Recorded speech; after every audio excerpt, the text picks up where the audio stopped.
My specialty is molecular pathology and medicine. The pandemic was used as a false pretext by the WHO to drive vaccinations of all peoples in the world.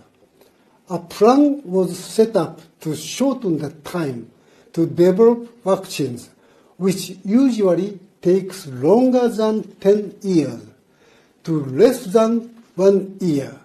Operation Warp Speed. This operation was used to cover up the misconcept of the genetic vaccines. Under the pretext of saving time, an extremely dangerous method was selected, that is, intramuscular injection of viral genes to produce toxic spike proteins directly in human tissues to stimulate immune system.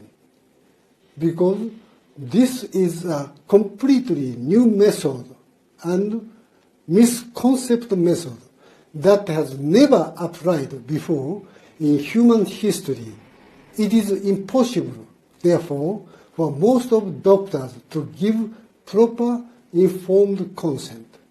However, due to irresponsible government and media campaigns to promote vaccines,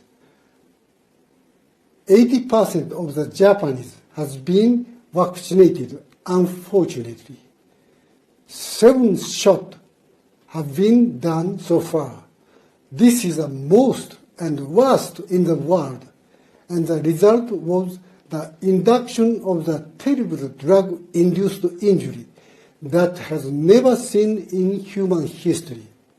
I believe that the fraudulent use of experimental gene therapy to healthy people, particularly to healthy children, is an extreme violation of human rights.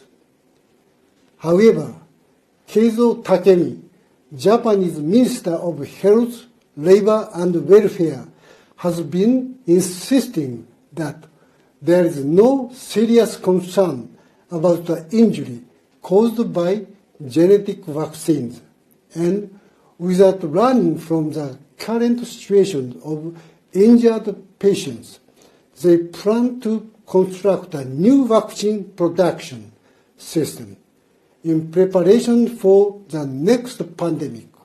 This is an unbelievable, crazy situation. The Japanese government is the first in the world to approve a new type of vaccine called replicon vaccine, and plans to start to supply it in this fall and winter. The Ministry of Economy, Trade and Industry is providing a huge amount of subsidies for this project, and factories to produce new vaccines are being built one after another in Japan. I visited these factories directly.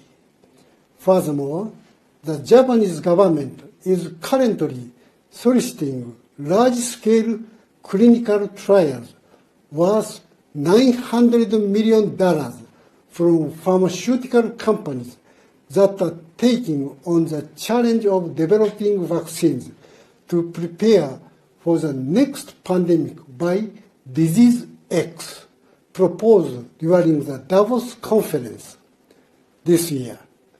It is speculated that the movement by the Japanese government is part of CEPI, Coalition for Epidemic Preparedness Innovations, 100 Days Mission, which aims to shorten the time to 1/3 of Operation Warp Speed.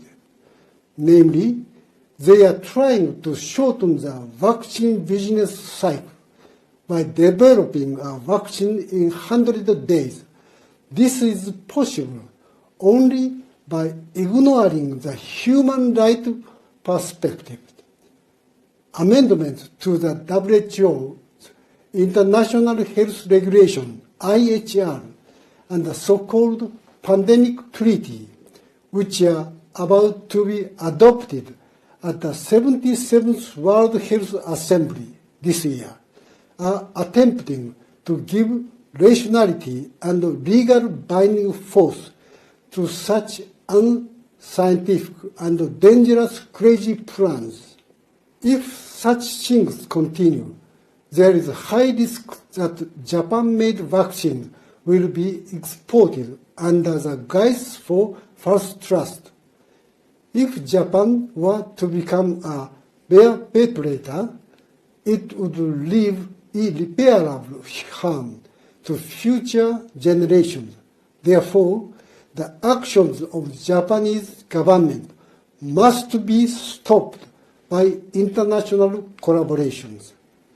Although it has already been 3 years since I started to give lectures to educate Japanese people about the dangers of vaccines, it is still difficult to penetrate through the sound barriers of mainstream media.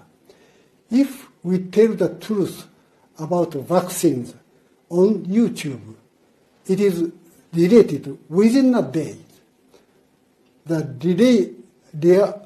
reality is that we are facing censorship and speech suppression almost every day. Therefore, I put my hope in the publication of a book, which is the last version of speech, and published a book with a title, Withdrawn from WHO. It is difficult to stop this movement because it is now politically hopeless to change the situation of the Japanese government. The message I would like to convey to the world is that when disease X occurs in the future, you should never trust the Japan-made vaccine that was developed in a short period of time. In order to protect human rights in cases of control that transcend national boundaries, I believe that sharing the truth and countries is so important, and that this is a step towards unity and solidarity. Only through the process of information exchange between all countries in the world, we can find hope in the midst of despair. I do hope that my statement will help all of you to protect your healthy life and your family. Thank you very much for your attention.